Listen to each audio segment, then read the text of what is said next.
उद्यानाच्या उद्घाटनावरून वणीतील राजकारण पुन्हा तापले। एकाच उद्यानाचे 3दा उद्घाटन, प्रोटोकॉलवरून वाद चिघळला। वणी शहरातील नमो उद्यान प्रकल्प हा सुरुवातीपासूनच वादाच्या भोवऱ्यात सापडलेला असताना आता उद्घाटन सोहळ्यानंतर या वादाने अधिकच तीव्र स्वरूप धारण केले आहे। शहराच्या सौंदर्यीकरणासाठी आणि नागरिकांना विरंगुळाची सुविधा उपलब्ध करून देण्यासाठी उभारण्यात आलेल्या या उद्यानाचे उद्घाटन विकासाचा उत्सव ठेवण्याऐवजी राजकीय संघर्षाचे केंद्रबिंदू ठरले आहे। विशेष म्हणजे एकाच उद्यानाचे वेगवेगळ्या टप्प्यांमध्ये 3 वेळा उद्घाटन झाल्याची चर्चा रंगत असून यामुळे नागरिकांमध्येही संभ्रम आणि नाराजीचे वातावरण निर्माण झाले आहे। शासनाच्या प्रोटोकॉलनुसार पार पडायला हवे असलेले हे उद्घाटन राजकीय हस्तक्षेप, श्रेयवाद आणि वगळलेल्या लोकप्रतिनिधींमुळे वादग्रस्त ठरले असून प्रशासनाच्या भूमिकेवरही गंभीर प्रश्नचिन्ह निर्माण झाले आहे। परिणामी विकास कामांच्या नावाखाली सुरू असलेल्या या राजकीय कुरघोडीमुळे वणी शहरातील राजकारण पुन्हा एकदा तापलेले दिसून येत आहे। आज भाजपाकडून नगराध्यक्षा विद्या आत्राम आणि माजी आमदार बोतकुरवार यांच्या हस्ते ढोल ताशांच्या गजरात उद्यानाचे उद्घाटन करण्यात आले। मात्र या उद्घाटनामुळे श्रेयवादाच्या राजकारणाला नव्याने उधाण आले आहे।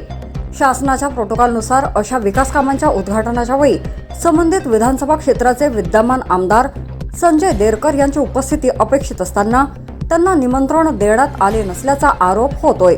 दरम्यान माजी आमदार बोतकुरवार यांनी राजकीय हस्तक्षेप करून कार्यक्रम पार पाडल्याची चर्चा राजकीय वर्तुळात रंगली आहे।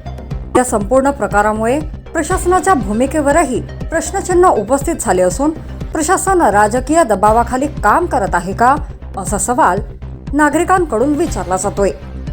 नियम काय सांगतोय?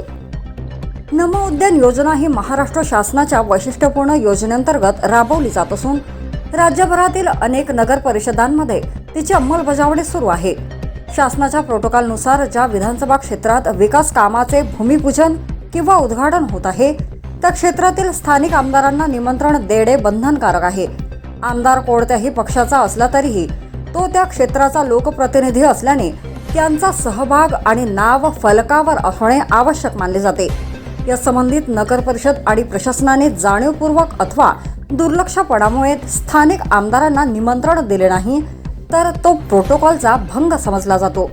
शासकीय कार्यक्रमांमध्ये राजकीय मतभेद बाजूला ठेवून नियमांचे पालन करणे अपेक्षित असते। या सर्व पार्श्वभूमीवर वणी शहरात भाजप आणि विरोधकांमध्ये आरोप प्रत्यारोपांचे राजकारण चांगलेच पेटले असून श्रेयवादाच्या नादात विकास कामांवरून घाणेरडे राजकारण सुरू असल्याची भावना नागरिकांमधून व्यक्त होत आहे। संपूर्ण प्रकारामुळे शहरातील राजकीय वातावरण पुन्हा एकदा ढवळून निघाले असून पुढे प्रशासन कोणती भूमिका घेते याकडे सर्वांचे लक्ष लागले आहे। Wani news express, bureau report.